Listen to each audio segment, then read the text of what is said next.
মাত্র 2.5 minute zircon missile কলকাতায় বসে ঢাকাকে পৃথিবীর ম্যাপ থেকে উড়িয়ে দেবে। কলকাতায় একটি সুইচ টিপলেই তা উড়িয়ে দিতে পারে গোটা ঢাকাকে। কথায় আছে পাগলের সুখ মনে মনে। ভারতে পালিয়ে যাওয়া শেখ হাসিনাকে দেশে ফেরানোর জন্য সরকার চেষ্টা করছে, এরকম মনে হতেই পারে আমাদের। সরকার চেষ্টা করারই কথা। ইনফ্যাক্ট 2-3 দিন আগে আমরা দেখেছি আন্তর্জাতিক অপরাধ আদালতের চিফ প্রসিকিউটর জনাব তাজুল ইসলাম জানিয়েছেন একটা পর্যায়ে আওয়ামী লীগকে রাজনীতিতে নির্বাচনে স্বাগত জানাবে, ডক্টর ইউনূস নিজেও স্বাগত জানাবেন, তবে টু লেট। তবে এখানেও কিছু কথা আছে। বিএনপি স্বাগত তো অলরেডি জানিয়েছে, জামাতও অলরেডি স্বাগত জানিয়েছে। নির্বাচনে বিএনপি জামাতের তো আপত্তি। এই যে ইউনূস সরকার, এই যে নাবালক সরকার, এই যে সমন্বয়কদের সরকার, এই যে উপদেষ্টাদের সরকার, এরা কিভাবে হাসিনার ভয়ে আতঙ্কিত হয়ে আছে, এরা কিভাবে হাসিনার ভয়ে আতঙ্কিত হয়ে পদক্ষেপগুলো নিচ্ছে, এবং সেই সাথে প্রমাণ করব ডক্টর ইউনূস সাহেব অতি দ্রুত বাংলার মানুষের হাতে, নির্বাচিত সরকারের হাতে ক্ষমতা তুলে দেবে। সে যেন বিলম্ব না করে, তাকেও যেন আন্দোলন করে সরাইতে না হয়। এ যদি বিলম্ব করে নিশ্চয়ই দেশের জনগণ মেনে নেবে না। খুনি স্বৈরাচার শেখ হাসিনা এবার কি তাহলে চাপে পড়ে অন্তর্বর্তী সরকারের প্রধান উপদেষ্টা নোবেলজয়ী ডক্টর মোহাম্মদ ইউনূসকে ক্ষমতা ছেড়ে দিতে হবে? আসসালামু আলাইকুম। শেখ হাসিনা সরকার পালিয়ে যাওয়ার পর বর্তমানে ক্ষমতায় আছেন অন্তর্বর্তী সরকারের প্রধান উপদেষ্টা নোবেলজয়ী ডক্টর মোহাম্মদ ইউনূস। আর এই নোবেলজয়ী ডক্টর মোহাম্মদ ইউনূস ক্ষমতা থাকাকালীন আজকে সারা বাংলাদেশে যেসব ঘটনা ঘটেছে তার মধ্যে থেকে আমি আপনাদেরকে এমন কিছু চাঞ্চল্যকর ভিডিও ফুটেজ দেখাবো যা দেখলে আপনারা সত্যি রীতিমতো অবাক হয়ে যাবেন। তাই বলছি সম্পূর্ণ ভিডিও জুড়ে আমার সাথে থাকবেন, তাহলেই সবকিছু বুঝতে পারেন ইনশাআল্লাহ। ভিডিওতে চলে যাব তার আগে আপনাদের কাছে ছোট্ট একটা রিকোয়েস্ট, আপনি যদি আমার চ্যানেলে নতুন দর্শক হয়ে থাকেন তাহলে চ্যানেলটি সাবস্ক্রাইব করে পাশে থাকা বেল আইকনটা বাজিয়ে দিতে ভুলবেন না। আর যারা অলরেডি আমার চ্যানেলটি সাবস্ক্রাইব করেছেন তাদেরকে জানাই অসংখ্য ধন্যবাদ। তো দর্শক চলুন আজকে সেই চাঞ্চল্যকর ভিডিও ফুটেজগুলো আমরা প্রমাণ সহকারে দেখে আসি। মাত্র 2.5 মিনিট জিরকন মিসাইল কলকাতায় বসে ঢাকাকে পৃথিবীর ম্যাপ থেকে উড়িয়ে দেবে। কলকাতায় একটি সুইচ টিপলেই তা উড়িয়ে দিতে পারে গোটা ঢাকাকে। কথায় আছে পাগলের সুখ মনে মনে। ছাত্র জনতার নতুন বাংলাদেশকে কোনোভাবেই মেনে নিতে পারছে না ভারত। নতুন বাংলাদেশকে অশান্ত করতে তারা ধারাবাহিকভাবে ষড়যন্ত্র করছে। এবার বাংলাদেশের রাজধানী ঢাকাকে উড়িয়ে দেওয়ার হুমকি দিচ্ছে পশ্চিমবাংলার মিডিয়া। তাদের দাবি কলকাতায় বসে একটা সুইচ টিপ দেওয়ার মাধ্যমে ঢাকাকে পৃথিবীর মানচিত্র থেকে বিলুপ্ত করতে পারবে তারা। হয়তো অনেকেই ভাবছেন হঠাৎ পশ্চিমবাংলার মিডিয়া কেন এমন উস্কানি দিচ্ছে। উত্তরটি ভিডিওটি শেষ পর্যন্ত দেখলেই পেয়ে যাবেন। প্রথমেই দেখে নেওয়া যাক কি বলছে ভারতীয় পশ্চিমবাংলার মিডিয়া। মাত্র 2.5 মিনিট জিরকন মিসাইল কলকাতায় বসে ঢাকাকে পৃথিবীর ম্যাপ থেকে উড়িয়ে দেবে। ভাবতে পারছেন কি ক্ষমতা সেই মিসাইলের? একটি মিসাইল মাত্র 2.5 মিনিটেই কলকাতায় একটি সুইচ টিপলেই তা উড়িয়ে দিতে পারে গোটা ঢাকাকে। জিরকন মিসাইলের গতি এতটাই দ্রুত কাজ করে যে নিমেষের মধ্যেই কলকাতায় বসেই উড়ে যেতে পারে ঢাকা। অর্থাৎ ঢাকা নিশ্চিহ্ন হয়ে যেতে পারে 2.5 মিনিটে, মাত্র 2.5 মিনিটে। যদি বাংলাদেশের সঙ্গে কোনো ঝামেলা ভারতের হয় তাহলে একটি মিসাইল রীতিমতো ঢাকাকে উড়িয়ে দিতে পারে, তাও চোখের নিমেষে, মাত্র 2.5 মিনিটে। এই মিসাইল ঢাকাকে মানচিত্র থেকে মুছে দিতে পারে। তাহলে ভাবুন, যে বাংলাদেশ বড় বড় কথা বলে সেই বাংলাদেশকে একটি মাত্র সুইচ টিপেই শেষ করে দেওয়ার ক্ষমতা রাখে ভারত। এটি একটি হাইপারসনিক ক্ষেপণাস্ত্র হবে যা অত্যন্ত ভয়ঙ্করভাবে হামলা চালাতে সক্ষম। তবুও এটি পুরোপুরি প্রচারের সঙ্গে মিলিত হয়নি। সাধারণত রাশিয়া 2 ধরনের দূরপাল্লার ক্ষেপণাস্ত্র ব্যবহার করে, ক্রুজ এবং ব্যালিস্টিক। ক্রুজ ক্ষেপণাস্ত্রগুলি জেট চালিত এবং একটি সাধারণ সাবসনিক একটি সমতল ট্রাজেক্টরিতে প্রায় 880 কিলোমিটার প্রতি ঘন্টা ফ্লাইট গতি। প্রায়শই কাস্পিয়ান সাগরের উপর ভারী বোমারু বিমান থেকে উৎক্ষেপণ করা হয়। বাংলাদেশের ছাত্র জনতার সরকার কোনোভাবেই ভারতের দাসত্বকে মেনে নিতে রাজি নয়। এতদিন ডোনাল্ড ট্রাম্পকে নিয়ে লাফালাফি করা ভারতীয়রা বুঝতে পেরেছে ডক্টর মোহাম্মদ ইউনূসের মতো গ্লোবাল সেলিব্রিটির একটা চুলও বাঁকা করতে পারবে না ডোনাল্ড ট্রাম্প। এবার তাই বাংলাদেশের উপর সামরিক হামলা করার পরিকল্পনা করছে ভারত। ঠিক এ কারণেই পশ্চিমবাংলার মিডিয়া এমন উস্কানিমূলক খবর প্রচার করার সাহস করছে। পশ্চিমবাংলার দাদাদের বলতে চাই, আপনারা আমাদের রাজধানীকে বোমা মেরে উড়িয়ে দিবেন কলকাতায় বসে, আর আমরা কি বসে বসে আঙুল চুষবো? কলকাতায় বসে সুইচ টিপ দেওয়ার আগেই কলকাতা থাকবে তো? এই মুহূর্তে বাংলাদেশ সরকারের উচিত ভারতকে দুশ্মন দেশ হিসেবে ঘোষণা করা। শুধু তাই নয়, সামরিক শক্তি বৃদ্ধি করার মাধ্যমে ভারতের বিরুদ্ধে যুদ্ধের জন্য প্রস্তুতিও নিতে হবে। আমাদের সাথে ভারতে পালিয়ে যাওয়া শেখ হাসিনাকে দেশে ফেরানোর জন্য সরকার চেষ্টা করছে এরকম মনে হতেই পারে আমাদের। সরকারের চেষ্টা করারই কথা। ইনফ্যাক্ট 2-3 দিন আগে আমরা দেখেছি আন্তর্জাতিক অপরাধ আদালতের চিফ প্রসিকিউটর জনাব তাজুল ইসলাম জানিয়েছেন, তিনি কি জানিয়েছেন একটু পড়ি, এবং সেটা দিয়ে আদতে আমাদের কোনো বেনিফিট হবে কিনা, যদি হয়ে থাকে তাহলে তো হলোই, যদি না হয়ে থাকে তাহলে কেন আসলে এটা করা হচ্ছে। তিনি বলছেন, শেখ হাসিনা গণহত্যা, গুম সহ অন্যান্য মানবতা বিরোধী অপরাধে অভিযুক্ত এবং মামলার আসামি, তবে তিনি পালিয়ে গেছেন এবং বর্তমানে দেশের সীমানার বাইরে অবস্থান করছেন। এরকম একজন অপরাধীকে গ্রেফতার করতে বা তার বিরুদ্ধে রেড অ্যালার্ট নোটিশ জারি করতে আন্তর্জাতিক সংস্থা হিসেবে ইন্টারপোলকে গত রোববার চিঠি দেওয়া হয়েছে। এটা রেড অ্যালার্ট বলা হচ্ছে, কিন্তু আসলে ইন্টারপোলে রেড নোটিশ বলে, ওদের ওয়েবসাইটে এভাবেই লেখা আছে। এবং গ্রেফতার করতে বা তার বিরুদ্ধে রেড অ্যালার্ট নোটিশ, মানে ইন্টারপোল কি গ্রেফতার করতে পারে? পারে না। যাই হোক, আমরা এর মধ্যেই অনেকে ধারণাই করি যে শেখ হাসিনাকে আসলে ফেরানো যাবে না এটা দিয়ে, বা আমরা এই যে ইন্টারপোলের কথা বলছি তার চেয়ে ইভেন স্ট্রঙ্গার অপশন আমাদের ছিল, সেটা হচ্ছে আসামি প্রত্যার্পণ চুক্তি। ভারতের সাথে এটা আমাদের 2013 সালে, আমি ভুল না করলে, এটা স্বাক্ষরিত হয়েছিল। সুতরাং হচ্ছে এতে দ্বিপাক্ষিক চুক্তি আছে, সেই তুলনায় একটা দুর্বল ইন্টারপোলের কথা কেন বলা হচ্ছে? আমরা যদি ইন্টারপোলের ওয়েবসাইটে যাই, রেড নোটিশ জিনিসটা কি সেটা বলা হচ্ছে, একটা সারা পৃথিবীতে ল এনফোর্সমেন্ট যে এজেন্সিগুলো আছে তাদেরকে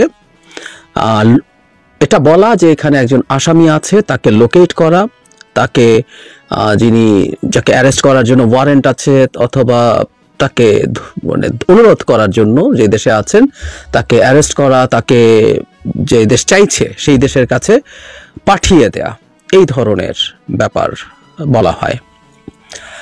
এখানে খুব ক্লিয়ারলি একটা কথা ওরা আলাদা ব্রাইট কালার দিয়ে লিখে দিচ্ছেন, a red notice is an international alert for a wanted person but it is not an arrest warrant। খুব স্পষ্ট কথা, এটা কোনোভাবেই অ্যারেস্ট ওয়ারেন্ট না, এটা একটা অ্যালার্ট। এর আগে হ্যাঁ, রেড অ্যালার্টের ক্ষেত্রে তাকে অ্যারেস্ট এবং তাকে যে দেশ চাইছে তার কাছে ফেরত পাঠানোর প্রভিশন আছে। এটা 8টা এই ধরনের অ্যালার্ট আছে দেখলাম, এর মধ্যে রেড নিশ্চিত সর্বোচ্চ, এবং এটার মধ্যে ফেরত পাঠানোর কথা আছে। আরগুলোতে মূলত তাদের লোকেশন খুঁজে পাওয়া, আইডেন্টিফাই করা, এই ধরনের কথাবার্তাই বেশি। এখানে একটা কথা বলা হচ্ছে যে ইম্পর্টেন্ট কেন, এখানে বলা হচ্ছে এটার মাধ্যমে আসলে বিভিন্ন যে জায়গায় আপনি কাউকে খুঁজে পাচ্ছেন আর সেখানে অ্যালার্ট দিতে পারছেন। তাহলে একটা প্রশ্ন আসতেই পারে, সেটা হচ্ছে খুব ক্লিয়ারলি যে এই নোটিশ আমরা করে কি করছি, মানে আমাদের লোকালাইজ করা তো সমস্যা নেই, তিনি ভারতে আছেন, ভারত এটা স্বীকার করে, তাহলে আমরা চেয়েছি যে ভারত সরকার তাকে অ্যারেস্ট করবেন এবং বাংলাদেশে ফেরত পাঠাবেন এটা। এবং আবারও এখানে খুব ক্লিয়ারলি লেখা আছে, সেটা হলো ইন্টারপোলের যে রেড নোটিশ আছে সেটা পালন করা সংশ্লিষ্ট দেশের জন্য কোনো রকম কোনো বাধ্যবাধকতা নেই। তাহলে খুব স্পষ্ট, বাংলাদেশ বলল ইন্টারপোল, তার কথা আছে ইন্টারপোল তাকে রেড নোটিশ দেবে কিনা। রেড নোটিশ পাওয়ার জন্য অনেকগুলো ক্রাইটেরিয়া আছে, সেগুলো ফুলফিল করে রেড নোটিশ দিতে হয়। রেড নোটিস ইনক্লুডেড হতে হয় বাংলাদেশের বহু মানুষ। আমি কোথায় যেন দেখলাম এখন পর্যন্ত মাত্র 16 জন বাংলাদেশে ইন্টারপোলের এই রেড নোটিসের পরে ফেরত পাওয়া গেছে। 16 না, বাংলাদেশে ধরে নিলাম যতজন তালিকায় ছিল সম্ভবত এই মুহূর্তেও 60-এর বেশি মানুষ এই তালিকায় আছে। সবাইকেও যদি পাওয়া যেত, শেখ হাসিনাকে পাওয়া যাবে কিনা, তাই না? তো এটা বলছিলাম যে হাতে গোনা কিছু মানুষই পাওয়া গেছে তুলনামূলকভাবে। সেই ক্ষেত্রে সেই রাষ্ট্র যারা এটা করতে রাজি হয়েছে তারা রাজি হয়েছে বলে এটা হয়েছে। এটার মানে এই না যে ইন্টারপোল বলেছে বলে এটা করছে। ইন্টারপোল জাস্ট একটা এজেন্টের মতো একটা দেশের তথ্য আরেকটা দেশের কাছে পৌঁছে দেয়, সো দ্যাট অফিসিয়ালি তাকে জানানো হয়, সেই দেশটা তখন তাকে চেষ্টা করে গ্রেফতার করে, তার যদি ইচ্ছে হয়, এবং ফেরত পাঠাতে পারে। রেড অ্যালার্টের ক্ষেত্রে, অন্য অ্যালার্টগুলোর ক্ষেত্রে ফেরত পাঠানোর কথা নেই। এখন ওই যে কথা যে শেখ হাসিনাকে এটার তালিকায় অন্তর্ভুক্ত করা যাবে কিনা সেটারও প্রসেস আছে, সেটার বিরুদ্ধে আইনি লড়াই করে সে নাম বাদও দেওয়া যেতে পারে। এগুলো কতগুলো এই নোটিশটা সম্পর্কে কিছু আইনি খুঁটিনাটি।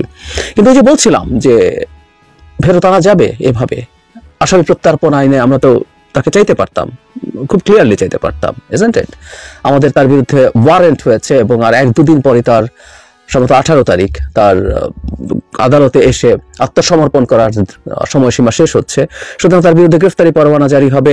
সেটার ভিত্তিতেই আমরা চাইতে পারি, যদিও আমাদের নিশ্চয়ই মনে আছে আমাদের প্রধান উপদেষ্টা এটা অবশ্য ক্লিয়ারলি বলে দিয়েছেন, শেখ হাসিনাকে তারা তার সাজা হয়ে যাওয়ার আগে ভারতের কাছে ফেরত চাইবেন না।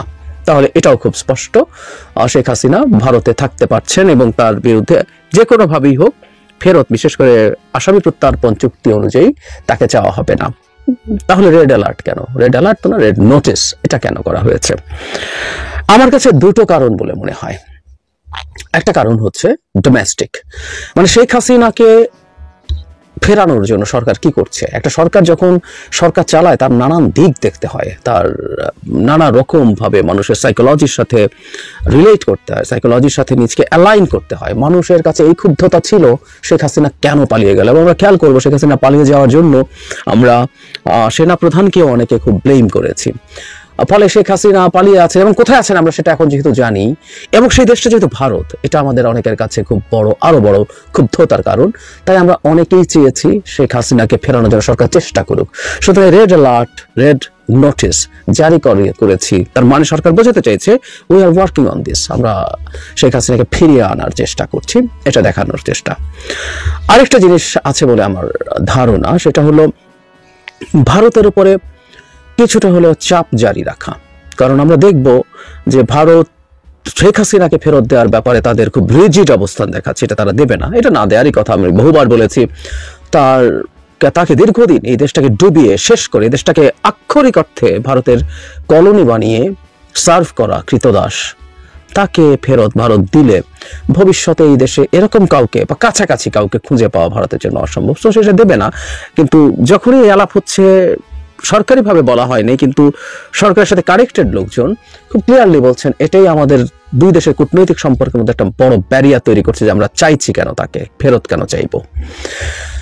হোয়াট এভার, ডিপ্লোম্যাসিতে এটা হয় যে এক দেশ আরেক দেশকে চাপের মধ্যে রাখার চেষ্টা করে, চাপে ফেলে তার অন্য দিক থেকে লেভারেজ পাওয়ার চেষ্টা করে। আমি ধারণা করি বা বিশ্বাস করি এই রেড অ্যালার্ট জারিও ভারতের উপরে খুব বড় না হলেও একটা সফট চাপ তৈরি করবে।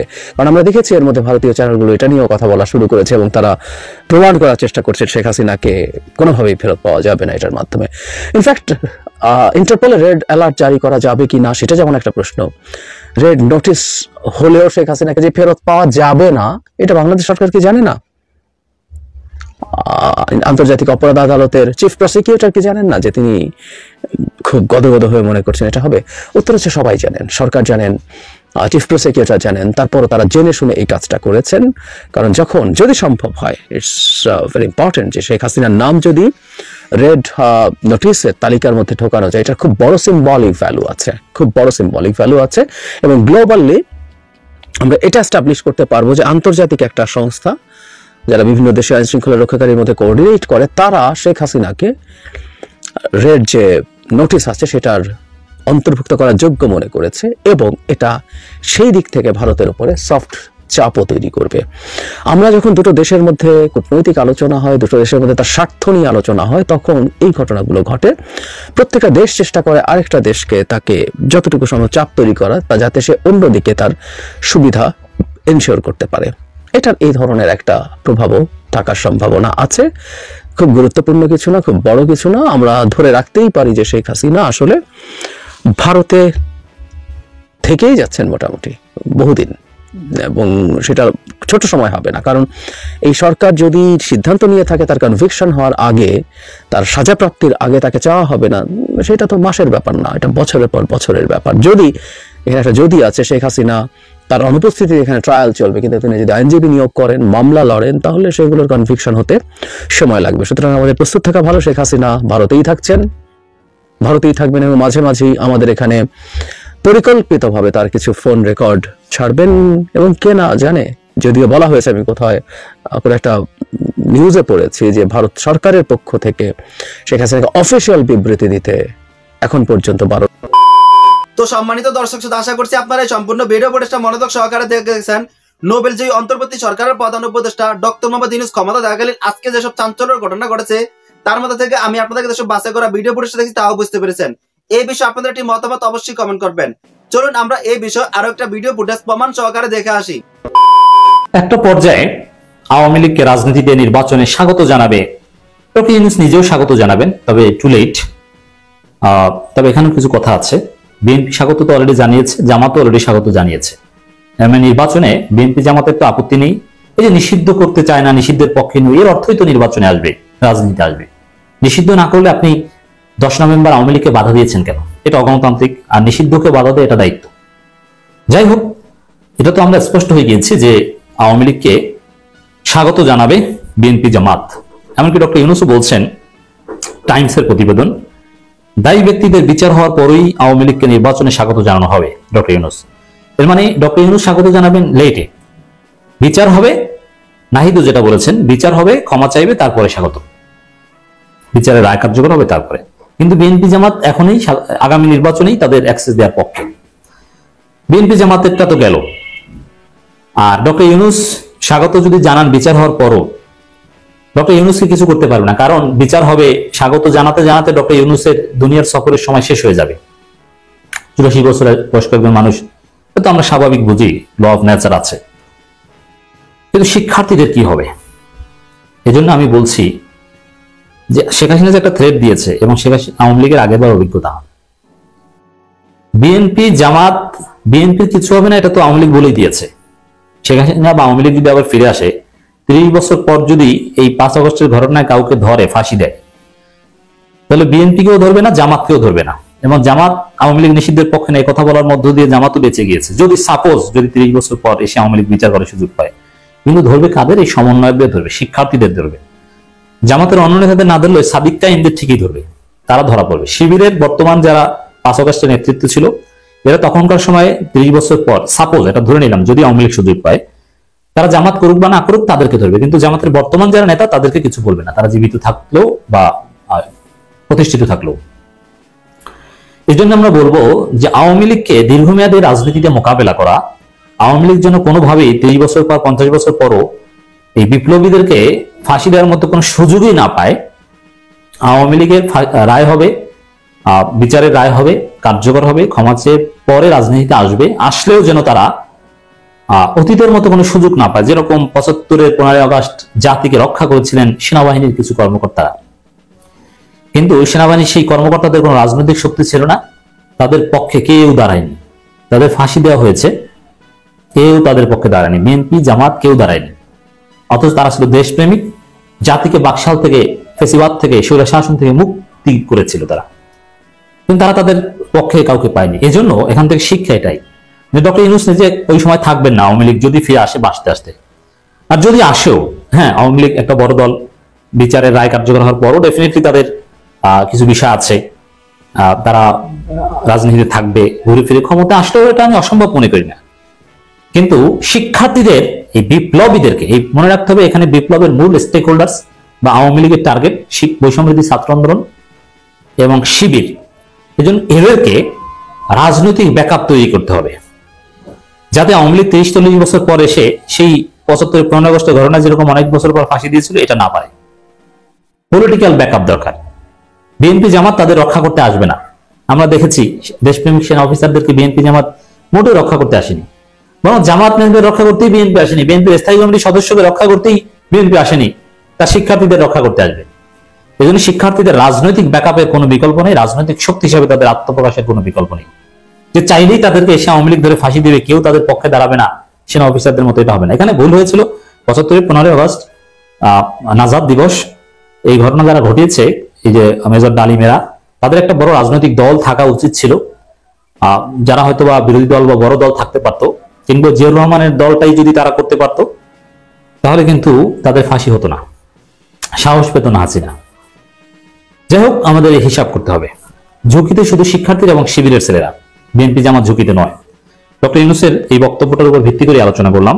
দায়ী ব্যক্তিদের বিচার হওয়ার পরেই আওয়ামী লীগকে নির্বাচনে স্বাগত জানানো হবে। তবে আওয়ামী লীগের যদি সত্যিকার অর্থে ন্যায় বিচার হয়, তাহলে আওয়ামী লীগ আর কোনোদিন আবার এসে ওই শেখ হাসিনা যে থ্রেট দিয়েছে এটা বাস্তবায়নের সুযোগ পাবে না, বরং শেখ হাসিনার নাম ব্যবহার করে আওয়ামী লীগ আর রাজনীতি করবে না। শেখ হাসিনা থ্রেট দিয়েছে 30 বছর পর হলো এদেরকে ধরা হবে, সবগুলোকে ফাঁসি দেওয়া হবে, এটাই বুঝিয়েছেন শেখ হাসিনা। আওয়ামী লীগকে নির্বাচনে আনা নিয়ে সরব আলোচনা। এর মধ্যে অন্তর্বর্তী সরকারের প্রধান উপদেষ্টা ডক্টর মোহাম্মদ ইউনূস হিন্দুকে এক সাক্ষাৎকারে জানিয়েছেন, বিএনপি আগামী নির্বাচনে সবাইকে মানে সব দলকে চায়। তবে তার চেয়ে তিনি আওয়ামী লীগের নির্বাচনে অংশ নেওয়া নিয়েও আরো পরিষ্কার জানিয়েছেন। ডক্টর মোহাম্মদ ইউনূস বলেছেন, হত্যা ও নির্যাতনের জন্য দায়ী ব্যক্তিদের জবাবদিহির আওতায় আনার পরই আওয়ামী লীগকে নির্বাচনে স্বাগত জানানো হবে। তাহলে এখানে একটা বিষয় বোঝা যায় যে বিএনপি যেহেতু আওয়ামী লীগের নির্বাচনে চায়, আর ডক্টর ইউনূস যেহেতু বলেছেন যে আওয়ামী লীগের বিচার হওয়ার পর নির্বাচনে আসতে পারবে, তাহলে আওয়ামী লীগের বিচার হবে, রায় কার্যকর হবে, তারপরে নির্বাচন হবে। সেই মতো বিএনপিকে অপেক্ষা করতে হবে। যুক্তরাষ্ট্রের বিখ্যাত টাইম ম্যাগাজিনে প্রকাশিত এক প্রতিবেদনে এসব কথা বলা হয়েছে। তিনি বলেন, নির্বাচনে অংশগ্রহণের ক্ষেত্রে অন্য যে কারো মতো তারা স্বাধীন, আমরা তাদের রাজনৈতিক ক্ষেত্রে মোকাবেলা করব। এখন রাজনৈতিক ক্ষেত্রে মোকাবেলা করতে হবে কিন্তু শিক্ষার্থীদের। বিএনপি জামাত এখানে ওইভাবে মোকাবেলা করবে না, বরং বিএনপি জামাত অনেক জায়গায় তলে তলে তাদের সাথে টেম্পু চালাবে। আমরা তাদের রাজনৈতিক ক্ষেত্রে মোকাবেলা করলে ছাত্র জনতার অভ্যুত্থানের মধ্য দিয়ে গত 5 আগস্ট দেশে পালিয়ে যান সাবেক প্রধানমন্ত্রী শেখ হাসিনা। ডক্টর ইউনূসের নেতৃত্বাধীন অন্তর্বর্তী সরকার গঠন, সংবিধান, নির্বাচন কমিশন, পুলিশ প্রশাসন সহ বিভিন্ন ক্ষেত্রে সংস্কারের উদ্দেশ্যে কমিশন গঠন, মানবাধিকার, যুক্তরাষ্ট্রের সঙ্গে বাংলাদেশের কূটনৈতিক সম্পর্ক নানান বিষয়ে আলোকপাত করা হয় এই টাইম ম্যাগাজিনের প্রতিবেদনে। এতে সংবিধান সংস্কার প্রসঙ্গে বলা হয়, বাংলাদেশের প্রেসিডেন্ট শাসিত সরকার হবে নাকি সংসদীয় ব্যবস্থা থাকবে। এটাও আমরা বুঝি যে প্রধানমন্ত্রী এবং রাষ্ট্রপতি ক্ষমতার মধ্যে ভারসাম্য আনা হবে। সংসদ এককক্ষ বিশিষ্ট হবে নাকি দ্বিকক্ষ বিশিষ্ট হবে সেগুলো এখন নির্ধারিত হয়নি। বিএনপি যেহেতু দ্বিকক্ষ বিশিষ্ট চায়, এটা হতে পারে। সংবিধান সংস্কারের বৈধতার জন্য গণভোটের প্রয়োজন রয়েছে কিনা সে প্রশ্ন উঠছে। আমরা গণভোটের পক্ষে, গণভোট দিলে কোনো বিতর্ক থাকে না। তবে এই সংস্কার প্রক্রিয়া বাংলাদেশে বর্তমান কোন রাজনীতিকে যুক্ত করা হয়নি। এ বিষয়ে বিএনপি তথ্য প্রযুক্তি বিষয়ক সম্পাদক AKM ওয়াহিদুজ্জামান বলেন, কোন রাজনৈতিক দলের সঙ্গে আলোচনা ছাড়াই তারা 6টি সংস্কার কমিশন গঠন করেছে। এটা ভালো লক্ষণ নয়, এটা কর্তৃত্ববাদী সরকারের ইঙ্গিত দেয়। এই সরকারকে কর্তৃত্ববাদী পর্যন্ত বলে ফেলেছে বিএনপি। বুঝতে পারছেন বিএনপির আকীদা। আমরা বিএনপির আকীদাগুলো নোট করছি। যত দ্রুত সম্ভব নির্বাচন আয়োজনের সময়সীমা ও রূপরেখা চায় বিএনপি নেতা ওয়াহিদুজ্জামান। তবে এ নিয়ে তাড়াহুড়ো করতে চান না প্রধান উপদেষ্টা ডক্টর মোহাম্মদ ইউনূস। তার ভাষ্যমতে নির্বাচনের জন্য নির্দিষ্ট কোনো তারিখ এখনো নির্ধারণ করেনি সরকার। তিনি বলেন, প্রথমে আমাদের রেল লাইন ঠিক করতে হবে যাতে ট্রেন সঠিক দিকে যেতে পারে। প্রতিবেদনে আরো বলা হয়েছে, এই রেল লাইন ঠিক করতে অনেক সময় লাগবে। আমাদের সবচেয়ে পুরনো রাজনৈতিক দল আওয়ামী লীগে অংশগ্রহণ বাদে সত্যিকার জাতীয় ঐক্যমত সম্ভব নাও হতে পারে। অন্তত একটা সময় দলটির বিপুল জনসমর্থন ছিল। বর্তমানে দেশে অবস্থান করা আওয়ামী লীগ সদস্যরা বলছেন তারা কোনো বাছ বিচার ছাড়াই নির্বিচারে আক্রান্ত হচ্ছেন। এটা মিথ্যা কথা। আরো বলা হয়, গত জানুয়ারি পর্যন্ত বাংলাদেশ স্বাস্থ্যমন্ত্রীর দায়িত্ব পালন করেছেন জাহিদ মালেক। আত্মগোপন থাকা অবস্থায় তিনি টাইমসকে বলেন তার বিরুদ্ধে ষড়যন্ত্রের অভিযোগে মামলা করা হয়েছে, কিন্তু তিনি আদালতে আত্মসমর্পণ করছেন না, কারণ তিনি হৃদরোগে ভুগছেন এবং মনে করছেন যে তাকে জামিন দেওয়া হবে না। জামিন কি মাহবুবের আবদার? আপনার মামলা যদি জামিনযোগ্য না হয় আপনাকে জামিন দেবে কেন? জামিন যোগ্য, জামিন অযোগ্য এরকম কিছু ধারা আছে না? পরিবার সহ সবার ব্যাংক অ্যাকাউন্ট জব্দ করা হয়েছে। একজন মন্ত্রী তিনি আকাম করেননি, এটা কি পাগলও বিশ্বাস করে? এখন নিজেকে দুধের ধোয়া দাবি করছেন। 4 মাস ধরে আমি পরিবারের সদস্যদের দেখি না। টাইমসের প্রতিবেদনে বলা হয়, ঢাকায় যেসব প্রভাবশালী ব্যক্তি একসময় আওয়ামী লীগের সঙ্গে নিজেদের যোগাযোগ বড় করে তুলে ধরতেন, তারা এখন দলটির সঙ্গে সম্পর্ক গুটিয়ে আনছেন। ভয় পাচ্ছেন যে এই সম্পর্ক অস্ত্র হিসেবে ব্যবহার করে ব্যবসায়ী প্রতিদ্বন্দ্বীরা তাদের উপর চড়াও হতে পারেন। মানবাধিকার সংগঠনগুলো উদ্বেগ প্রকাশ করছে যে শেখ হাসিনার প্রতি সহানুভূতিশীল সাংবাদিকদের প্রেস অ্যাক্রিডিটেশন কার্ড কেড়ে নেওয়া হয়েছে। না, শেখ হাসিনার প্রতি সহানুভূতিশীল সাংবাদিকদের প্রেস অ্যাক্রিডিটেশন কার্ড কেড়ে নেওয়া হয়নি, এটা মিথ্যা কথা। একেবারে সুনির্দিষ্টভাবে গণহত্যাকারী এবং ফেসিবাদের দালালদের প্রেস অ্যাক্রিডিটেশন কার্ড কিনে নেওয়া হয়েছে। এখন যিনি গণহত্যায় অংশ নেবেন বলবেন যে স্যার গুলি করেন, ওই দিকটা গুলি করেন, এই সাংবাদিকের প্রেস অ্যাক্রিডিটেশন কার্ড থাকবে? আপনি কেমন কিসের মানবাধিকার কথা বলছেন? এইসব বংশং কথা চলবে না। একেবারে সুনির্দিষ্ট দালাল ছাড়া কারো আওয়ামী লীগপন্থী অনেক হাজারো সাংবাদিক দায়িত্ব পালন করছে, কাউকে কিছু বলা হচ্ছে না। একেবারে সুনির্দিষ্ট অভিযোগ যাদের বিরুদ্ধে রয়েছে তাদের প্রেস অ্যাক্রিডিটেশন কার্ড বাতিল করা হয়েছে। বাংলাদেশ অন্তর্বর্তীকালীন সরকার গঠনের পর সেপ্টেম্বর জাতিসংঘের সাধারণ পরিষদ অধিবেশন চলাকালে যুক্তরাষ্ট্র সফরকে ঘিরে দেশটির প্রেসিডেন্ট জো বাইডেনের সঙ্গে সাক্ষাৎ করেন ডক্টর মোহাম্মদ ইউনূস। ওই সাক্ষাতে দুই নেতার মধ্যে আন্তরিকতার প্রসঙ্গ টেনে টাইমের প্রতিবেদনে বলা হয়, আগামী জানুয়ারিতে ডোনাল্ড ট্রাম্প যুক্তরাষ্ট্রের প্রেসিডেন্ট পদে বসার পর সম্পর্ক কেমন হবে তা নিয়ে গভীর উদ্বেগ দেখা দিয়েছে। শেখ হাসিনার পতনের পর হিন্দু সহ অন্যান্য সংখ্যালঘুদের উপর যে বিচ্ছিন্ন হামলা হয়েছিল তারও বড় করে দেখাতে চাচ্ছে আওয়ামী লীগ। কিন্তু ডক্টর ইউনূস দায়িত্বে আছেন, এত সহজ না যে জনগণকে ভুলভাল বুঝিয়ে একটা বিশৃঙ্খলা তৈরি করবেন। যাই হোক দর্শক, এটা বোঝা যায় ডক্টর ইউনূসের বক্তব্য যে আওয়ামী লীগকে ছাড়া জাতীয় ঐক্যমত সম্ভব না, আওয়ামী লীগ আসবে। কিন্তু শিক্ষার্থীরা যদি রাজনৈতিকভাবে আওয়ামী লীগকে মোকাবেলা করার সক্ষমতা না রাখে, ডক্টর ইউনূস সরকার তো আর আজীবন থাকবে না। বিএনপি জামাত ক্ষমতায় আসতে পারে, কিন্তু শিক্ষাবিদ ডক্টর ইউনূস সাহেব অতি দ্রুত বাংলার মানুষের হাতে নির্বাচিত সরকারের হাতে ক্ষমতা তুলে দেবে। সে যেন বিলম্ব না করে, তাকেও যেন আন্দোলন করে সরাইতে না হয়। এ যদি বিলম্ব করে নিশ্চয়ই এদেশের জনগণ মেনে নেবে না।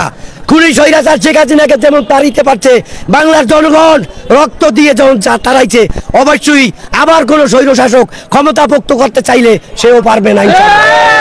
আমরা অন্তর্বর্তীকালীন সরকারের প্রধানকে বলবো, আপনি অতি দ্রুত বাংলাদেশে একটি সুষ্ঠু গণতান্ত্রিক নির্বাচন দিয়ে একটি নির্বাচিত সরকারের হাতে বাংলাদেশের জনগণের ক্ষমতা তুলে দেন।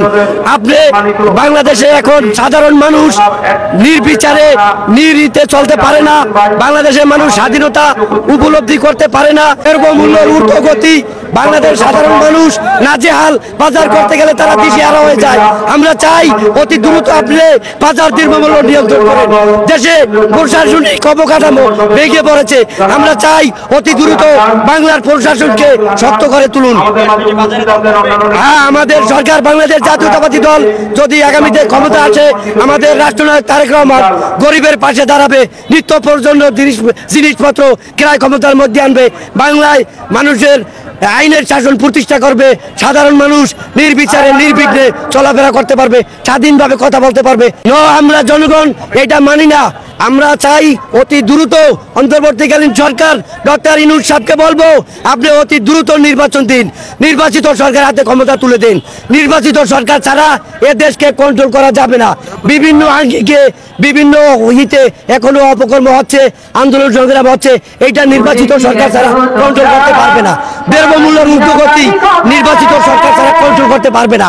আমি বলতে চাই ইউনূস স্যারকে, সে যেন অতি বিলম্বে বাংলার মানুষের হাতে নির্বাচিত সরকার তুলে দেয়। এই গণহত্যাকারী স্বৈরাচার শেখ হাসিনা এই বাংলার জমিনে আর কোনোদিন রাষ্ট্র ক্ষমতায় আসতে পারবে না। এই স্বৈরাচার হাসিনার, এই খুনি হাসিনার আমরা বিচারের দাবি করি আন্তর্জাতিক আদালতে। স্পষ্ট বার্তা দিতে চাই, বাংলার জমিনে আর কোন ভাইরাস, কোন স্বৈরাচার স্থান পাবে না। স্বৈরাচার হাসিনা দেশের হাজার হাজার কোটি টাকা লুট করে বিদেশে নিয়ে বসে খায়। বাংলার মানুষ দ্রব্যমূল্যের ঊর্ধ্বগতিতে না খাইয়া পেটে পাথর বান্ধা চলে। সাধারণ মানুষ 7,000 8,000 টাকা ঘর ভাড়া দিয়ে একটা শ্রমিক খাইতে পারে না, 3 বেলা ভালো বাজার করতে পারে না, মাছ কিনতে পারে না, মুরগি কিনতে পারে না, গোছের তো প্রশ্নই আসে না। আমি চাই ডক্টর ইউনূস সাহেব অতি দ্রুত বাংলার মানুষের হাতে নির্বাচিত সরকারের হাতে ক্ষমতা তুলে দেবে। সে যেন বিলম্ব না করে, তাকেও যেন আন্দোলন করে সরাইতে না হয়। সে যদি বিলম্ব করে নিশ্চয়ই এদেশের জনগণ মেনে নেবে না। খুনি স্বৈরাচার শেখ হাসিনাকে যেমন তাড়িতে পারছে, বাংলার জনগণ রক্ত দিয়ে যেমন তাড়াইছে, অবশ্যই আবার কোন স্বৈর শাসক ক্ষমতা পোক্ত করতে চাইলে সেও পারবে না। একটা মানুষ ইনকাম করে 500 টাকা 600 টাকা, তার বাজার করতে লাগে 1000 টাকা, তার ঘর ভাড়া যায় 10,000 টাকা। সে কিভাবে ছেলে পেলে লেখাপড়া করাবে, সে কিভাবে ঘর ভাড়া দেবে, সে কিভাবে খাবে, তার খাওয়ার কোনো উপায় নাই। আমি আশাবাদী বাংলাদেশ জাতীয়তাবাদী দল বিএনপি সফল রাষ্ট্রনায়ক সে খালেদা জিয়া, সে যদি আজকে আমি আপনাদেরকে দেখাবো যে এই যে ইউনূস সরকার, এই যে নাবালক সরকার, এই যে সমন্বয়কদের সরকার, এই যে উপদেষ্টাদের সরকার, এরা কিভাবে হাসিনার ভয়ে আতঙ্কিত হয়ে আছে, এরা কিভাবে হাসিনার ভয়ে আতঙ্কিত হয়ে পদক্ষেপগুলো নিচ্ছে, এবং সেই সাথে প্রমাণ করব তাদের চরিত্রগুলো কিভাবে বদলে গেছে। সে আন্দোলনের সময় কেমন ছিল, তারপরে তারা কেমন হয়েছে, এবং এটা যে কত প্ল্যান্ড ওয়েতে তারা করেছিল, এই অন্যায়টা জেনে শুনেই করেছিল, সেটারও প্রমাণ আমি ভিডিও ফুটেজের মাধ্যমে আপনাদেরকে দেব। তো welcome to my channel be good and do good. বাংলাদেশের বর্তমানে যে ইউনূস সরকার চলছে, সেই সরকার এতটাই আতঙ্কিত হাসিনার ভয়ে যে তারা যে কোনো প্রকারে, যেন তেন প্রকারেও ওই হাসিনার নাম কিভাবে মোছা যায় সেই চেষ্টা করছে, এবং চেষ্টা করছে আওয়ামী লীগকে কিভাবে নিষিদ্ধ করা যায়। ছাত্রলীগকে যদিও অলরেডি নিষিদ্ধ করেছে, তাতে জনমানসে কিন্তু বিক্ষোভ তৈরি হয়েছে। এরপর আওয়ামী লীগকে যদি নিষিদ্ধ করে, সেই বিক্ষোভ তারা সামলাতে পারবে কিনা জানি না। তবে বিএনপি রাজনীতি বোঝে, তারা রাজনৈতিক দল, তারা জানে আওয়ামী লীগকে নিষিদ্ধ করা ঠিক নয়, তাই তারা বলে দিচ্ছে আওয়ামী লীগকে যদি নিষিদ্ধ করা হয় আমরা কিন্তু তার মধ্যে নেই, তাই তোমরা নিষিদ্ধ করবে কি না করবে সেটা তোমাদের ব্যাপার। জনগণ যা বুঝবে তাই করবে। জনগণ যদি মনে করে হাসিনা স্বৈরাচারী ছিল, হাসিনা গণহত্যা করেছে, তাহলে হাসিনাকে ভোট দেবে না, তাহলে তো প্রমাণ হয়ে যাবে, জনতার আদালতে প্রমাণ হয়ে যাবে। একদম খাঁটি কথা তারা বলেছে। কিন্তু এই যে ইউনূসের যেসব নাবালক সরকার উপদেষ্টাগুলো রয়েছে তারা কিন্তু সেই পথে যেতে রাজি নয়, কারণ তারা জানে রাজনীতিতে তাদের কোনো অভিজ্ঞতা নেই এবং যদি ভোট হয় তারা কিন্তু ভোটে দাঁড়িয়ে জিতে আসতে পারবে না, কারণ মানুষ অলরেডি তাদের বিরুদ্ধে চলে গেছে। কিন্তু এই যে সার্জিস হাসনাত বা অন্যান্য যত সমন্বয়কগুলো আছে তারা যে কিভাবে তাদের চরিত্র বদল করেছে এবং আন্দোলনের আগে তারা কেমন ছিল, এখন তারা কেমন হয়েছে, এই ব্যাখ্যা আমি আজকে আপনাদের সামনে এখনই তুলে ধরবো। আপনারা যদি এখানে একটা ফটো আছে দেখেছেন, এই ফটোটা দেখুন, এর ওপরে যেটা রয়েছে, ওপরে দেখুন ওই সার্জিসের পাশে একটা ফোন আছে, সেটা একটা কিপ্যাড ফোন। এই কিপ্যাড ফোন নিয়ে তখন চলতো, অর্থাৎ তার কাছে বড় ফোন ছিল না। কিন্তু তার নিচে দেখুন, নিচে যে ফোনটা যার পাশে দেখা যাচ্ছে, পাশে দেখুন আপনাদের বাংলাদেশে এটার দাম এখন 2 লাখ টাকার ওপরে। 2.5 মাস মাত্র অতিক্রান্ত হয়েছে, তার মধ্যেই কিন্তু কিপ্যাড ফোন 2.5 লাখ টাকার ফোনে পরিণত হয়েছে। আবার গলা শিরা ফুলিয়ে চিৎকার করে করে বলে যে রাষ্ট্রপতি কোথায় থাকবে সেটা আমরা ঠিক করে দেব। তোমাদের মতো ফ্যাসিস্ট আর কেউ নেই। তোমরা যে এত বলো হাসিনা সরকার ফ্যাসিস্ট ছিল, আর তোমরা যেগুলো করছো সেটা হাসিনাকে টপকে যাচ্ছে, অনেক গুণ বেশি হয়ে যাচ্ছে। বাংলাদেশের একটা খবর আসছে, এখানে একটা ছবি দেখুন। একটা অনুষ্ঠানের আয়োজন করা হয়েছিল, সেই অনুষ্ঠানে গান ছিল, সেই গানের মধ্যে হাসিনার নাম ছিল, তাতে এই 5 জনকে গ্রেফতার করা হয়েছে। গানের মধ্যে হাসিনার নাম, 5 জন গ্রেফতার। এটা ফ্যাসিজম নয়? হাসিনার ভয়ে এতটাই আতঙ্কিত যে হাসিনার নাম গানের মধ্যে থাকলে অনুষ্ঠানের উদ্যোক্তাদের ধরে আনতে হবে? এটা কি ধরনের শাসন ব্যবস্থা চলছে? বাংলাদেশে যে এত অরাজকতা চলছে, মূল্য বৃদ্ধি হচ্ছে, মানুষের শান্তি নেই, রাস্তাঘাটে ট্রাফিক জ্যাম, সেগুলো ঠিক করার কোনো ক্ষমতা নেই। তোমরা এখন উঠে পড়ে লেগেছো সমস্ত ক্ষমতা নিয়ে আওয়ামী লীগকে নিষিদ্ধ করো, হাসিনাকে মুছে দাও, বঙ্গবন্ধুকে মুছে দাও, 71-এর ইতিহাস মুছে দাও, মুক্তিযুদ্ধের ইতিহাস মুছে দাও। তোমাদের ওই যে বুড়ো দাদু ইউনূস দাদু যেটা বলে দিয়েছে যে রিসেট বাটন চাপা হয়ে গেছে, আর তোমরা সব বউ বউ করে ঘুরতে চলেছো এবং তোমাদের যে চরিত্র সেটাকে সব বদলে ফেলেছো। হাসনাতের মতো একটা ছেলে, সে কিনা বলে যে রাষ্ট্রপতি বঙ্গভবনের বিলাসিতা ছেড়ে দূর হটো।